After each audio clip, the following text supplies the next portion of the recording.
तो चलिए शुरुआत करते हैं मिस हामारूबी पार्ट 3 की। अगले दिन चाओरियम, बारियम और चीफ जज तीनों कोर्ट रूम में होते हैं क्योंकि वहां पर एक नया केस आया होता है। एक लड़की होती है जिसने कि अपने बॉस पे केस करा होता है। वो लड़की एक कॉस्मेटिक कंपनी में इंटर्न होती है और जो उसका बॉस होता है वो एक मैनेजर होता है उस कंपनी में। मैनेजर का जो अटॉर्नी होता है वो चीफ जज से बोल रहा होता है कि मेरे क्लाइंट ने सिर्फ मजाक किया था उस लड़की से और इस वजह से मेरे क्लाइंट को जॉब से निकाला जा रहा है, तो फिर मैं यही चाहूंगा कि इस केस को यहीं पर खारिज कर दिया जाए। चीफ जज बोल रहे होते हैं क्या तुम्हें पता है कि वो लड़की एक कॉलेज स्टूडेंट है और जो तुम्हारे क्लाइंट है वो उसे फ्लर्टी मैसेज सेंड कर रहे हैं। डिफेंडेंट का अटॉर्नी बोल रहा होता है कि ये बात मुझे पता है, लेकिन उस लड़की में जरा भी कॉन्फिडेंस नहीं है, इस वजह से जो मेरे क्लाइंट है उसका कॉन्फिडेंस बढ़ाने की कोशिश कर रहे हैं। फिर चीफ जज सबके सामने स्क्रीन ऑन करते हैं और उस पर वो सारे मैसेज आ रहे होते हैं जो कि मैनेजर ने अपने इंटर्न को भेजे होते हैं। चीफ जज सबके सामने मैसेज को पढ़ते हैं, उनमें से कई सारे मैसेज नॉन वेज जोक होते हैं और कई सारे फ्लर्टी भी होते हैं। और लास्ट में मैनेजर ने अपनी चेस्ट की फोटो भेजी होती है। अटॉर्नी कह रहा होता है कि ये इन्होंने गलती से भेज दी होगी, लेकिन चीफ जज नहीं मानते और वो बोल रहे होते हैं लगता है कि जो तुम्हारा क्लाइंट है वो काफी कॉन्फिडेंट है जो वो ऐसी फोटोज लड़कियों को भेज रहा है। अटॉर्नी कह रहा होता है कि मैं मानता हूँ ये काफी ज्यादा हो गया है, लेकिन पीआर और एडवर्टाइजमेंट कंपनी में जितनी भी चीजें सेक्सी और प्रोवोकिंग होती हैं ऐसे कंटेंट का यूटिलाइज करना इंपॉर्टेंट होता है। तो फिर कुछ लोग इंडस्ट्री में होते हैं जो कि ऐसे ही बोल्ड और ब्रैश जोक करते हैं। वैसे भी इसमें कोई भी सेक्सुअल इंटेंट नहीं था, जैसा कि आप देख सकते हैं कि मेरे क्लाइंट ने अपने जोक में एक सॉन्ग का भी यूज किया है। इतनी छोटी बात के लिए मेरे क्लाइंट को फायर नहीं किया जाना चाहिए। इसके बाद लंच ब्रेक हो जाता है और वो तीनों बाहर चले जाते हैं कैफेटेरिया में लंच करने के लिए। चा और हम काफी गुस्से में होती है और वो बोल रही होती है कि वो आदमी ऐसा कैसे मजाक कर सकता है एक लड़की के साथ, यहाँ तक कि इसका लॉयर भी इसका साथ दे रहा है। फिर चीफ जज कह रहे होते हैं कि वो लॉयर गलत नहीं कह रहा है क्योंकि जितने मैसेज हमने पढ़े हैं वो सारे गानों के लिरिक्स से बने हुए हैं। चार हम बोल रही होती है ठीक है मैं ये बात मान लेती हूँ, लेकिन जो उसने फोटो सेंड करी अपनी चेस्ट की उसका क्या। चीफ जज बोल रहे होते हैं कि मैं मानता हूँ ये गलत है। वैसे भी जितने लोग ओल्डर जनरेशन को बिलोंग करते हैं वो नई जनरेशन के तौर तरीकों को नहीं समझ पाते हैं। चार्यम बोल रही होती है कि जब तक वो तौर तरीकों को समझेंगे तब तक क्या हम उन्हें माफ करते रहेंगे। चीफ जज भी गुस्से में आते हैं और बोल रहे होते हैं कि जो एक वर्क होता है वो आदमी के लिए उसकी लाइफ के बराबर होता है। हम जल्दबाजी में फैसला नहीं ले सकते हैं, हमें सोच समझ के ही फैसला लेना होगा। वो अपने घर का हेड है और उसका पूरा घर उस पर डिपेंड करता है। कुछ ही देर बाद ब्रेक खत्म हो जाता है और वो तीनों दोबारा कोर्ट में वापस जाते हैं। ट्रायल स्टार्ट हो गया होता है और एक और न्यू एम्प्लॉय को बुलाया जाता है गवाही देने के लिए। वो एम्प्लॉय भी डिफेंडेंट के फेवर में ही गवाही देती है। फिर चीफ जज प्लेंटिफ यानी कि मैनेजर से पूछ रहे होते हैं कि तुम क्या सोचते हो अपने बारे में। मैनेजर खड़ा होता है और कह रहा होता है कि मेरा ऐसा मोटिव नहीं था कि मैं उस लड़की को हर्ट करूं, मैं सिर्फ मजाक कर रहा था क्योंकि वो काफी नई थी और ताकि वो कंफर्टेबल फील करे हमारे साथ। ये कहकर वो माफी मांगने लग जाता है और वो रोना स्टार्ट कर देता है। फिर कोर्ट को आज के लिए एडजर्न कर दिया जाता है और नई डेट दी जाती है ट्रायल के लिए। चाओरियम और बारियम दोनों अपने ऑफिस में होते हैं। बारियम कह रहा होता है कि मैं डिसाइड नहीं कर पा रहा है कि मुझे अपना डिसीजन क्या लेना है इस केस के लिए। चाओरियम कह रही होती है कि मान लो एक ड्राइवर जो कि काफी ड्रंक है, क्या तुम उसे ड्राइविंग करने दोगे। ये केस सेम ऐसा ही है। बारियम बोल रहा होता है कि तुम बिल्कुल ठीक कह रही हो, लेकिन जितने भी और फीमेल एम्प्लॉयज हैं उन सब ने प्लेंटिफ के फेवर में ही आंसर किया है। तभी वहां पर बोवंग पहुंच जाता है और वो बारम के पास जाके वो सारे मैसेज पढ़ रहा होता है और जैसे ही वो चेस्ट की फोटो देखता है तो फिर वो काफी गुस्से में आ जाता है। बोवंग कह रहा होता है कि मैं ऐसे आदमियों को नहीं समझ पाता हूँ जो कि अपने एम्प्लॉयज को गलत नजर से देखते हैं। फिर ऑफिस में डोएन आती है। बोवंग बोल रहा होता है कि अगर मेरे सामने कोई खूबसूरत लड़की खड़ी होगी तो फिर मैं उसे गलत नजरों से नहीं देखूंगा जरा भी। ये सुनते ही डोएन बोवंग की तरफ देखने लग जाती है और बोल रही होती है कि अभी तुम अपने इंस्टिंक्ट की बात कर रहे हो लेकिन तुम भी कंट्रोल नहीं कर पाओगे। ये कहकर अपने ग्लासेस उतारती है, बालों को बिखेरना स्टार्ट करती है और थोड़ी सी स्कर्ट ऊपर करके बोवांग के पास चली जाती है। अब बोवांग की नजर डोयन से नहीं हट रही होती, वो उसे घूरकर देखे जा रहा होता है और साथ में उसका मुंह भी खुला हुआ होता है। डोयन मुस्कुराकर बोल रही होती है कि तुम भी एक एवरेज मैन हो और ये कहकर वो चली जाती है। उसके जाते ही बारियम बोवांग की तरफ देख रहा होता है तो फिर बोवांग कह रहा होता है कि तुम दोनों को गलतफहमी हुई है। चार्यम बोल रही होती है कि मुझे नहीं पता था कि तुम्हारी आंखें इतनी बड़ी हैं। बोवांग काफी एम्बेरस हो जाता है, इस वजह से वो वहां से चला जाता है। रात को चाओरियम बारियम और बोवांग को अपने साथ डिनर के लिए लेके जाती है। वो उन दोनों को उस फिश मार्केट में लेके जाती है जहाँ पर उसकी ग्रैंड मदर का घर होता है। वहाँ पर जितनी भी लेडीज होती हैं जैसे ही वो बारियम और बोवांग को देख रही होती हैं वो उन दोनों के बारे में बात करने लग जाती हैं। फिर उनके पास में एक लेडी आती है और वो बारियम से बोल रही होती है कि तुम काफी हैंडसम हो और ये एक कॉम्प्लीमेंट है। तभी जो वहाँ पर दूसरी लेडी होती है वो कह रही होती है कि अगर ये कॉम्प्लीमेंट जुन जी योन या फिर सॉन्ग योन ने दिया होता तो फिर ये ऑनर होता, लेकिन तुम कॉम्प्लीमेंट कर रही हो इस वजह से ये एक सेक्सुअल हैरेसमेंट है। ये सुनते ही बारियम कह रहा होता है कि ये थोड़ा सा फैमिलियर लग रहा है। कुछ देर बाद ग्रैंड मदर वहाँ पर पहुंच जाती है। फिर चाओरियम उन दोनों को अपनी ग्रैंड मदर से इंट्रोड्यूस करवाती है। फिर वो साथ में डिनर करते हैं और डिनर करने के बाद वो दोनों पास के वॉशरूम में जाते हैं। बो वांग बारियम से बोल रहा होता है कि मैं यहाँ पर नहीं रुक सकता हूँ क्योंकि ये प्लेस काफी वियर्ड है। तभी वहां पर एक लेडी आती है जो कि स्वीपर होती है। फिर वो बोवांग की तरफ देखकर हल्का सा मुस्कुराती है और वो ऐसे बोवांग की तरफ देख रही होती है जैसे कि उन्हें उस पर दया आ रही हो। फिर वो उसकी पीठ पर हाथ थपथपाती है और वहां से चली जाती हैं। उनके जाते ही बोवांग नीचे की ओर देखता और चिल्लाकर बोल रहा होता है कि आपने मेरी तरफ ऐसा गेस्चर क्यों किया है। बारयम भी सेम तरीके से उसकी ओर देख रहा होता है और वहां से चला जाता है। इसके बाद बोवांग चाओरम के पास पहुंचता और बोल रहा होता है कि यहाँ पर जितने भी लोग हैं मैं उन्हें स्यू करूंगा और अरेस्ट करवाऊंगा। बारयम उसकी तरफ देखकर बोल रहा होता है कि तुम्हें करवाना चाहिए क्योंकि तुम्हारे साथ सेक्सुअल हैरेसमेंट हुई है। फिर चाओरम कह रही होती है कि आप तुम दोनों को समझ आया है कि जो औरतें होती हैं वो रोज डेली किन किन चीजों से गुजरती हैं। तुम दोनों को लग रहा होगा कि ये लेडीज तुम्हें कुछ करेंगे, लेकिन ऐसा कुछ भी नहीं है। लेकिन सेम ऐसा ही रोज डेली लेडीज के साथ होता है और ये ज्यादातर वहां पर होता है जहां पर पावर का इम्बैलेंस होता है, जैसे कि हमारे केस में वो मैनेजर और उसकी इंटर्न। अगले दिन चाओरयम और बारयम दोनों ऑफिस में होते हैं और वहां पर बारयम जितने भी केस मोलेस्टेशन से रिलेटेड होते हैं उन्हें रीड कर रहा होता है। अब करीबन रात हो गई होती है लेकिन बारयम अभी भी केसेस को रीड कर रहा होता है। तभी चाओरयम बोल रही होती है कि अगर मैं ऑनेस्टली कहूँ तो फिर ये केस मुझे पर्सनल फील होता है। मैं कॉलेज टाइम में पार्ट टाइम जॉब के लिए एक बार में पियानो प्ले करती थी। बारयम बोल रहा होता है मुझे लगा था कि तुम्हारी फैमिली काफी अच्छी है फाइनेंशियली। चाओरयम बोल रही होती है कि इससे कोई फर्क नहीं पड़ता है, लेकिन हर किसी का रीजन होता है जॉब करने के लिए। आज से कुछ साल पहले जब मैं बार में पियानो प्ले कर रही थी तभी वहाँ पर दो आदमी आते हैं और वो मुझे परेशान करने लग जाते हैं। मेरी जॉब खत्म होने के बाद मैं लिफ्ट में जा रही होती है तभी वहाँ पर वो आदमी पहुंच जाता है और वो मुझसे पूछ रहा होता है कि तुम मुझे इग्नोर क्यों कर रही थी। फिर वो आदमी ड्रिंक के लिए पूछ रहा होता है तो फिर चाओरयम अगली बार के लिए बोल देती है। अचानक से वो अपना फोन बाहर निकालता है और चाओरयम से बोल रहा होता है कि तुम मुझे अपना फोन नंबर सेव करके दो।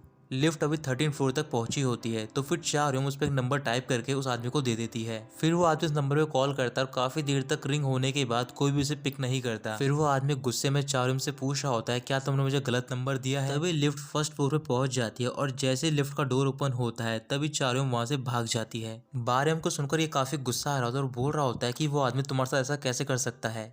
चाओरयम बोल रही होती है कि मैंने काफ़ी सारी चीज़ें जल्दी सीख ली, लेकिन कुछ चीज़ें ऐसी होती हैं लाइफ में जिनका जल्दी सीखना तुम्हें ज़रूरी नहीं होता है। ऐसे ही कुछ और देर तक बात करने के बाद वो कुछ फाइल्स को लेती है और बाहर चली जाती है। चाओरयम लिफ्ट के पास पहुंच गई होती है। जैसे ही वो उसे ओपन करती है तभी उसे वो इंसिडेंट याद आ रहा होता है। वो काफ़ी घबराई हुई होती है लेकिन वहाँ पर बारयम पहुंच जाता है और वो चाओरयम से कह रहा होता है कि मुझे भी कहीं जाना है। फिर वो दोनों साथ में लिफ्ट में जा रहे होते हैं और जो चाओरयम होती है वो बारयम की तरफ देखकर मुस्कुराने लग जाती है। अचानक से उसकी नज़र बारयम की नेक पर जाती है और उसे काफ़ी स्वेट आ रहा होता है।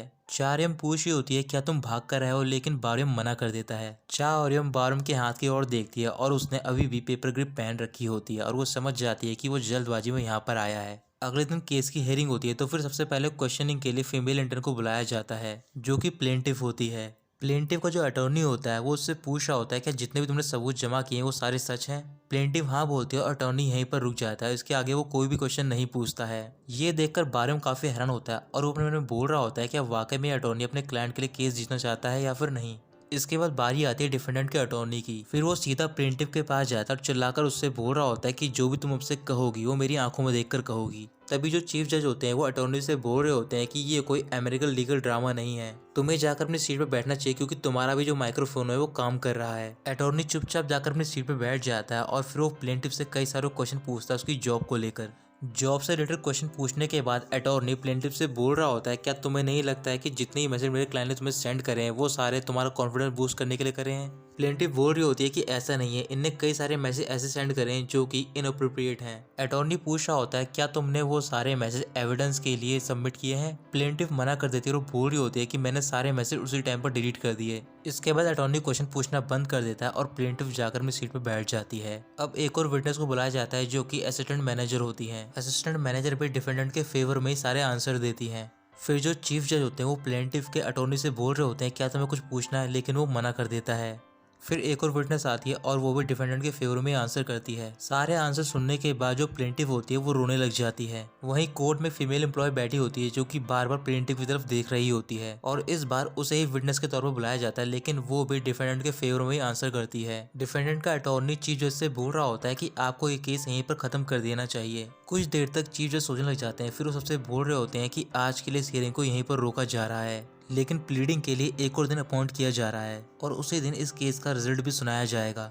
इसके बाद तीनों साथ में ऑफिस जा रहे होते हैं तो फिर चीफ जज बोल रहे होते हैं मुझे बेसबॉल काफ़ी पसंद है, कभी कभार उन गेम्स में कुछ ऐसे गेम्स होते हैं जो कि मुझे गैम्बलिंग की तरह लगते हैं, और जब मुझे लगता है कि कुछ गड़बड़ है तो फिर मैं क्यूरियस होता हूँ और उस गेम को दोबारा एनालाइज करता हूँ। इस वजह से मैंने ट्रायल को आगे बढ़ा दिया है। ये कहकर वो अपने ऑफिस में चले जाते हैं। फिर चा ओरियम और बारम भी ऑफिस पहुंचते हैं तो फिर वहां पर बोवांग आता है और वो उनसे केस से रिलेटेड बात कर रहा होता है। तभी वहां पर डोइन पहुंच जाती है कुछ फाइल्स लेकर, और जो बोवांग होता है उसकी तरफ देखने लग जाता है। बारम चारिम से कह रहा होता है कि अगर उस मैनेजर को कंपनी वाले माफ करना चाहते थे तो उन्हें उसे फायर करने की कोई जरूरत थी नहीं।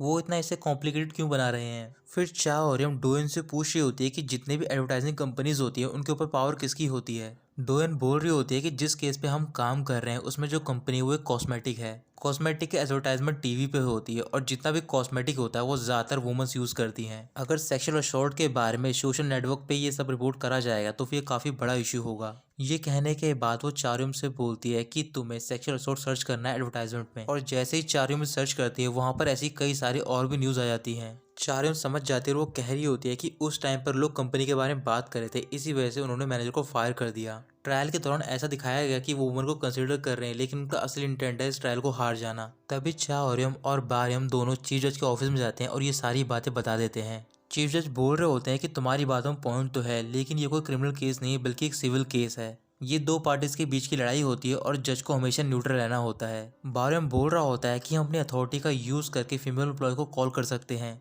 चीफ जज कह रहे होते हैं कि तुम कॉल तो कर सकते हो, लेकिन तुम्हें क्या पता है कि ये कितना स्केरी और सीरियस होगा। बारियम बोल रहा होता है कि हम सारे विटनेस से बात नहीं करेंगे बल्कि सिर्फ एक ही विटनेस से बात करेंगे, और वह फोर्थ एम्प्लॉय जो कि बार बार प्लेंटिफ की तरफ देख रही थी। चीफ जज उनकी बात सुनने के बाद उन्हें परमिशन दे देते हैं। अगली सुबह चीफ जज हांसे सांग अपने घर पे होते हैं तो फिर वो वहाँ पर अपनी बेटी से स्कूल के बारे में पूछ रहे होते हैं। हांसे सांग की जो बड़ी बेटी होती है वो उन्हें बता रही होती है कि एक बार सारी लड़कियां अपने कपड़े चेंज करी थी, लेकिन वहाँ पर गलती से फिजिकल एजुकेशन के टीचर पहुंच गए थे। चीफ जज गुस्से में आते हैं और बोल रहे होते हैं कि ऐसा वो कैसे कर सकता है जबकि वो एक मेल टीचर है। मुझे स्कूल में जाकर एक बार बात करनी चाहिए और ऐसे टीचर को वहाँ से निकलवाना चाहिए। उनकी बड़ी बेटी बोल रही होती है कि आपको ऐसा करने की कोई जरूरत नहीं क्योंकि वो गलती से आ गए थे।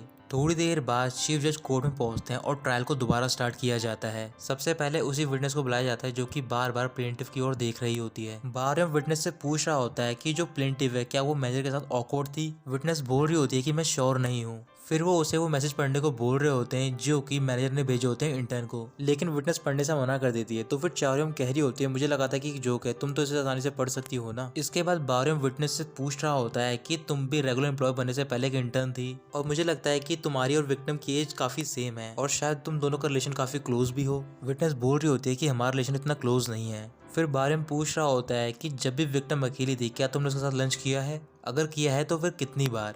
विटनेस बोल रही होती है कि हाँ मैंने लंच किया है, लेकिन इतनी बार नहीं किया जितना आप समझ रहे हो। तभी बारम बोल रहा होता है कि तुम ही सबसे क्लोजेस्ट थी विक्टिम के, वो तुम्हारे फ्रेंड की तरह थी। अगर वो हार्ड टाइम से गुजर रही है तो फिर तुम्हारे अलावा उसकी कौन हेल्प करेगा कंपनी में।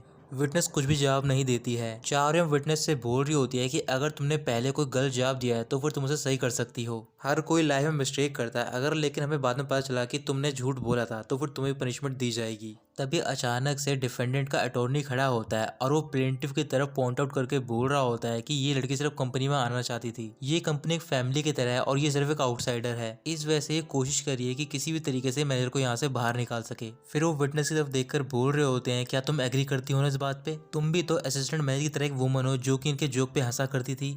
तभी गुस्से में विटनेस बोल रही होती है कि मैं उसकी तरह नहीं हूँ, क्योंकि वो फीमेल एग्जीक्यूटिव बनना चाहती है कंपनी की। मैंने पिटिशन साइन की थी ताकि मैं टेस्टिफाई करूंगी मैनेजर के लिए, लेकिन ये बहुत ज्यादा हो रहा है। फिर विटनेस जज की तरफ देखकर बोल रही होती है कि पिछले हफ्ते इनकी जो सेक्रेटरी थी वो मेरे ऑफिस में आई थी। उन्होंने सारे एम्प्लॉयज से कहा था कि अगर मैनेजर यहाँ से फायर हो गए तो फिर हमें भी इस जॉब से निकाल दिया जाएगा, इस वजह से हमें मैनेजर को सपोर्ट करना होगा। वैसे भी वो होता है कि इंटर्न है तो फिर हम रेगुलर एम्प्लॉय को उसके बारे में चिंता करने की क्या जरूरत है। मुझे कहने में शर्म आ रही है कि पहले ही मैं इस बात पे कन्विंस हो गई थी। अगर ऐसे ही चलता रहा तो फिर इस चीज को और भी बढ़ावा मिलेगा। पिछले हफ्ते मैं एक मूवी देख रही थी, उसमें एक लाइन थी वुमेन्स के लिए, मुझे अब याद आ रही है कि हम वुमेन्स के लिए पैसा इंपॉर्टेंट नहीं है बल्कि हमारा प्राइड इंपॉर्टेंट है। फिर वो अपना फोन निकाल के वो सारे मैसेज दिखा रही होती है जो कि मैनेजर ने उसे भेजे होते हैं जब वो इंटर्न होती है। तभी अटॉर्नी गुस्से में खड़ा होता है और विटनेस से बोल रहा होता है कि अगर तुम यहाँ पर झूठ बोलोगी तो फिर तुम पे भी चार्जेस लगेंगे। उसी टाइम पर डिफेंडेंट की वाइफ खड़ी होती है और बोल रही होती है कि मैं भी कंप्लेंट करना चाहती हूँ, और वो भी इस अटॉर्नी पे, क्योंकि वो मुझे गलत तरीके से टच कर रहा था। ये मुझे रेस्टोरेंट में बुलाता था और मुझे टच करता था। जब मैं वहां से जाने लगी तो फिर मुझे थ्रेटन किया कि अगर मैं इसकी बात नहीं मानूंगी तो फिर मेरे हस्बैंड का केस हार जाएगा। ये बात सुनते ही मैनेजर को गुस्सा आ जाता है और वो अपने अटॉर्नी को को पीटना स्टार्ट कर देता है। लोग उन्हें छुड़ाने के लिए जा रहे होते हैं लेकिन चीफ जज उन्हें मना कर देते हैं।